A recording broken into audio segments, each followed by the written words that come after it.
class 10. Welcome to our public online classes English. In this video we are going to read a poem Lotus, a poem by Toru Dutt.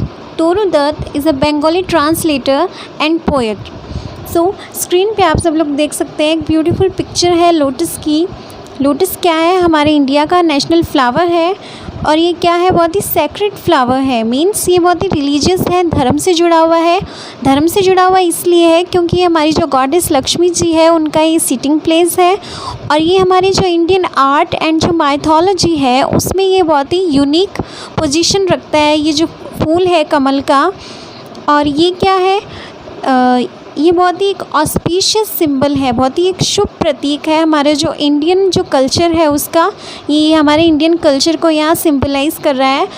Lotus की आज हम एक poem पढ़ने जा रहे हैं, तो आइए शुरू करते हैं पोएम को रीड करने से पहले अगर इसका ओवरव्यू अगर मैं आपको दूँ, ये जो पोएम है ये एक डिस्प्यूट को यहाँ डिस्क्राइब कर रही है कि डिस्प्यूट हो रहा है फ्लावर्स के बीच में। जो फ्लावर्स है उनमें जो सबसे बेस्ट जो फ्लावर है वो कौन सा है, वो यहाँ डिसाइड किया जा रहा है। अपने जो डिस्प्यूट हो रहा है, जो फ्लावर जो लविंग पोइट्स है वो क्या है, दो ग्रुप्स में यहाँ डिवाइड हो गए हैं। एक जो ग्रुप है वो किसी और को रिप्रेजेंट कर रहा है और दूसरा है वो किसी और को रिप्रेजेंट कर रहा है। वो हम जैसे जैसे आगे पोएम को रीड करते हैं वो वैसे हम आगे देखेंगे। ये जो पोएम है ये क्या है? सोनेट पोएम है। सोनेट पोएम मीन्स ये 14 लाइन्स की ये पोएम है। जो 14 लाइन्स की जो पोएम होती है उसको सोनेट बोला जाता है। सोनेट के 2 पार्ट्स होते हैं, ऑक्टेव एंड सेस्टेट। ऑक्टेव होती है जो फर्स्ट की जो 8 लाइन्स होती है जो पोएम की, वो क्या करती है, जो हमारी पोएम की जो थीम है उससे हमें इंट्रोड्यूस करवाती है, वो होती है ऑक्टेव पार्ट ऑफ सोनेट। और जो लास्ट की जो 6 लाइन्स होती है वो क्या करती है, वो कंक्लूज़न होती है। जो पोएम से जो कंक्लूज़न निकल के आ रहा है वो उस जो उन 6 लाइन्स में वो आ जाता है सामने। आइए शुरू करते हैं पोएम। ये द लोटस एक सोनेट पोएम है। Love came to Flora asking for a flower that would be flowers be undisputed queen. The lily and the rose long had been rivals for that high honor। अभी यहाँ इस poem में कुछ Greek mythology से related कुछ character हैं, जैसे love came to Flora. Love यहाँ क्या है? गॉड ऑफ लव है, मीन्स क्यूपिड जो कामदेव है उनको यहाँ बोला गया है love. Love came to Flora. Flora means goddess of flowers, जो फूलों की देवी है। जो फ्लोरा है वो क्या है, उनके पास कौन आता है? लव, गॉड ऑफ लव यहाँ आते हैं फ्लोरा के पास और वो कहते हैं आस्किंग फॉर अ फ्लावर, एक ऐसे फूल के लिए वो कह रहे हैं जो क्या हो, that would of flowers be undisputed queen, जिसको सभी फूलों का जो है वो राजा या रानी उसको घोषित अगर हम कर दें, तो इस तरह का जो फ्लावर है वो उनको चाहिए। किसको? गॉड ऑफ लव को, कि जो सभी फूलों में श्रेष्ठ हो, ऐसा फ्लावर उनको चाहिए। आगे the lily and the rose. जो लिली है मीन्स जो कुमुदिनी जो फूल है, and the rose you all know that गुलाब जो है, लॉन्ग हैड बीन, लंबे समय से वो क्या है, राइवल्स। अभी यहाँ जो फ्लावर्स के बीच में जो राइवलरी है, मतलब जो प्रतिद्वंदिता है, उनको यहाँ डिस्क्राइब किया गया इस पोएम के अंदर। Rivals for that high honour, उस हाई ऑनर, जो हाई ऑनर एक फूल को जो मिलना चाहिए, जिसको गॉड ऑफ लव कह रहे हैं कि एक ऐसा फूल जिसके पास हाई ऑनर हो, कि हाँ वही सबसे श्रेष्ठ फूल है, फूलों का वो राजा है या वो रानी है। उस हाई ऑनर के लिए क्या है, जो लिली है और जो रोज़ है, ये दोनों फ्लावर्स क्या है, वो राइवल्स है, मतलब प्रतिद्वंदी रह रहे हैं लंबे समय से। After that bards of power had sung their claims. The rose can never tower like the pale lily with her genuine.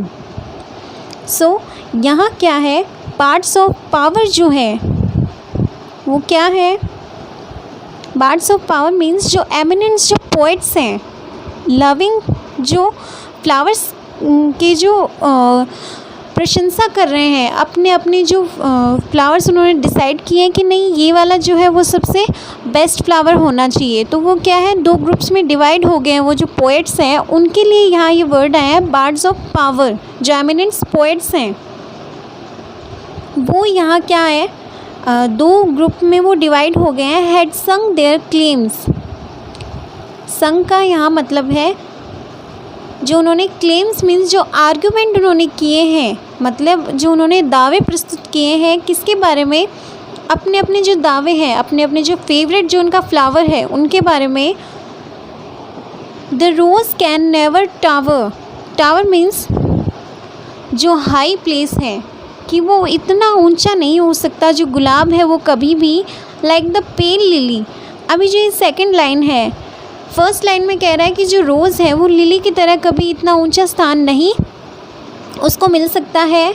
But in the second line like the pale lily, अब यहाँ लिली को क्या बता दिया गया है, थोड़ा पेल means yellowish उसको थोड़ा बता दिया गया है। एक्चुअल में वो होती तो वाइट है, लेकिन यहाँ जो लिली को क्रिटिसाइज़ कर रहे हैं वो उसको बता रहे हैं कि लिली क्या है, रोज़ तो हो सकता है ऊंचा, लेकिन जो लिली है वो थोड़ी पेल है, मतलब पीली है थोड़ी। फिर वो जो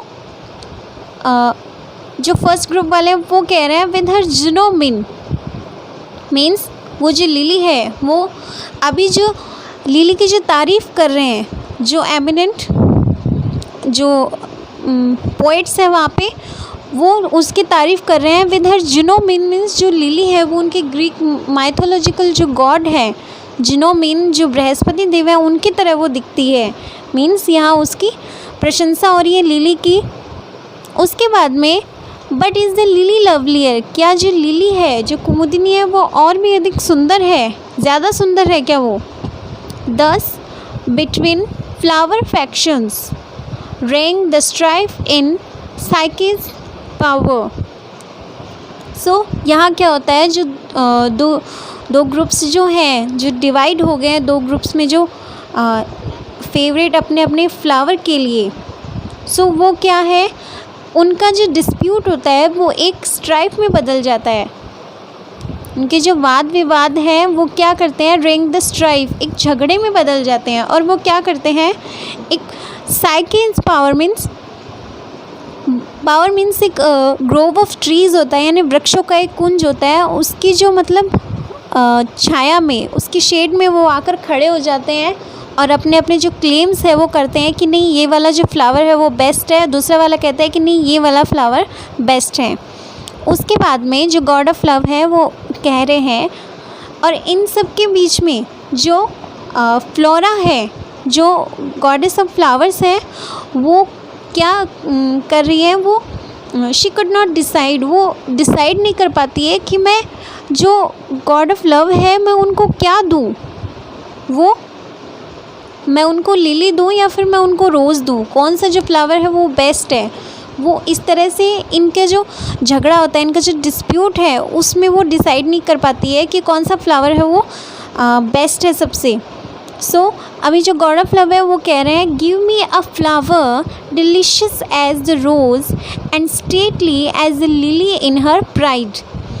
अभी जो गॉड ऑफ लव है वो कह रहे हैं, उनके मन में क्या आता है कि तुम मुझे एक ऐसा फूल दो, give me a flower delicious as the rose, कि वो डिलीशियस हो मीन्स रोज़ की तरह वो एकदम चार्मिंग हो, और जिसको देखने से जैसे हम रोज़ की तरफ सभी लोग अट्रैक्ट होते हैं। सो वो डिलीशियस हो रोज़ की तरह, एंड स्टेटली, स्टेटली मीन्स उसमें ऐसी भव्यता हो, स्टेटलीनेस हो ऐसी, एज द लिली, एक लिली की तरह, इन हर प्राइड, प्राइड मीन्स वो बहुत ही एकदम गौरव से युक्त वो है, और वो मतलब भव्यता है उसके अंदर, जो लिली का जो एक लुक है, क्योंकि जब वो खिलता है तब उसमें बहुत ही भव्यता उसमें झलकती है। सो इस तरह का तो मुझे फूल दो जिसमें क्या है, दोनों की जो गुण है वो उनसे एक उनका एक कॉम्बिनेशन हो, दोनों के गुणों का, इस तरह का तो मुझे एक फ्लावर दो। बट ऑफ व्हाट कलर, लेकिन किस कलर का, कौन से कलर का, रोज़ रेड, जो रोज़ की तरह लाल हो, means and love first chose, love, जो गॉड ऑफ लव है वो पहले क्या उन्होंने चूज़ किया, वो क्या चूज़ करते हैं, पहले तो उन्होंने रोज़ को चूज़ किया कि जो रोज़ की तरह वो रेड हो, उसके बाद में देन प्रेड, उसके बाद में वो कहते हैं नो लिली वाइट, और वो लिली की तरह वाइट भी हो और बोथ प्रोवाइड, और जिसमें दोनों की जो गुण है उनका कॉम्बिनेशन हो, यानी जो रोज़ की तरह जो रेड भी हो और लिली की तरह जो वाइट भी हो, और उसमें क्या है वो स्टेटली भी हो एज लिली की तरह। उसमें क्या है, उसकी लुक में एकदम प्राइड होना चाहिए, क्योंकि उसका जो प्राइड है वो रिफ्लेक्ट होना चाहिए, और जो रोज़ की तरह वो डिलीशियस होना चाहिए। इस तरह से वो जो विशेषताएं बताई जा रही है उसकी, कि तुम मुझे इस तरह का फूल दो। And flora gave the lotus, और जो फ्लोरा है वो उनको अंत में क्या देती है, वो उनको देती है लोटस का फ्लावर, मीन्स कमल का फूल उनको देती है। रोज़ रेड डाइड, जो गुलाब के फूल की तरह वो लाल भी है, एंड लिली वाइट, लिली की तरह वो वाइट भी है।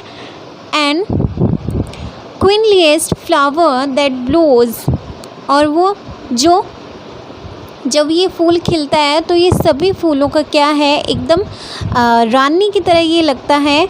और ये मतलब जो क्वीन और किंग, जो भी मतलब फूलों में सबसे जो श्रेष्ठ है, वो जो हाई ऑनर है वो किसको मिलता है, एट लास्ट वो मिलता है लोटस को। सो अ पोएम बाय तोरू दत्त। सो तोरू दत्त की इस पोएम में हम देखते हैं कि जो ये लोटस का जो फ्लावर है, इसमें कौन कौन सी स्पेशलिटीज़ हैं, किसका किसका कॉम्बिनेशन इसमें बताया गया है कि रोज़ की तरह ये रेड है और ये लिली की तरह ये वाइट भी है। सो हम इसको क्या कर सकते हैं, इसको बेस्ट फ्लावर हम इसको क्लेम कर सकते हैं कि हाँ यही सबसे बेस्ट फ्लावर है। बेस्ट फ्लावर इसीलिए भी है क्योंकि ये हमारे जो इंडियन कल्चर है उसको ये सिंबलाइज़ कर रहा है। सो यहाँ ये जो पोएम है ये आपकी कंप्लीट होती है। इस पोएम में कुछ ग्रीक माइथोलॉजिकल जो कैरेक्टर्स हैं उनके बारे में बताया गया है, किस तरह की डिस्प्यूट होता है। सो ये इस पोएम की थीम है कि जो लोटस है उसका एक यूनिक पोजीशन है, और ये बहुत ही ऑस्पिशियस सिंबल है हमारे इंडियन कल्चर का। सो here we complete this poem. So that's all for this video. Till the next video, keep practicing and keep learning.